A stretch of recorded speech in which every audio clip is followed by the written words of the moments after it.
Hi everyone, welcome back to my channel. তো আজকের এই ব্লগে আমি শেয়ার করতে চলেছি আমার একটা বার্থডে পার্টিতে গেছিলাম। কারা কারা গেছিলো, কী করেছিলাম, চলো ভিডিওতে শেয়ার করা যাক। তো আজকে এই ছোট্ট ভাইটারই বার্থডে ছিল, 10 বছরের বার্থডে সেলিব্রেট করতে ওখানে গেছিলাম উইথ ফ্যামিলি। খাওয়া দাওয়া তো ছিল অনেক কিছুই, তো তোমাদের একটা ছোট্ট ঝলক আমি দেখিয়ে দিলাম। এত কিছু খাবার আমি একসাথে খেতে পারিনি, তাই সব কিছু অল্প অল্প ট্রাই করেছিলাম।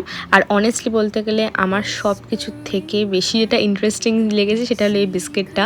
মুখে দেওয়া মাত্রই এরকম ধোঁয়া বেরোচ্ছিল। বিষয়টা কি তোমরা যদি জেনে থাকো প্লিজ কমেন্ট করো। আর তোমরা খুব ভালো মতোই জানো যে জয়েন্ট ফ্যামিলি মানে কতটা এক্সাইটমেন্ট থাকে কোনো কিছু অনুষ্ঠান হলে বা কোনো কিছু অকেশনে যখন একসঙ্গে সবাই থাকে। আমি সেদিনকে ভেবেছিলাম শাড়ি পরবো, বাট শাড়ি স্কিপ করে ডাইরেক্ট কুর্তি পরেছি। আমার এটা কমফোর্টেবল বেশি মনে হয়েছিল। বাই দ্য ওয়ে কেমন লাগছিল প্লিজ কমেন্ট করো। তারপরে রাত্রিবেলা ডিনার করলাম সকলে মিলে। অনেক কিছু খাবার ছিল, বাট আমি অর্ধেক খাবারই স্কিপ করে গেছি কারণ অনেকটা রাত হয়ে গেছিলো। So that's it. আজকে ভিডিওটা ভালো লাগলে প্লিজ লাইক করে দিও, কমেন্ট করো। আর আজকের জন্য টাটা।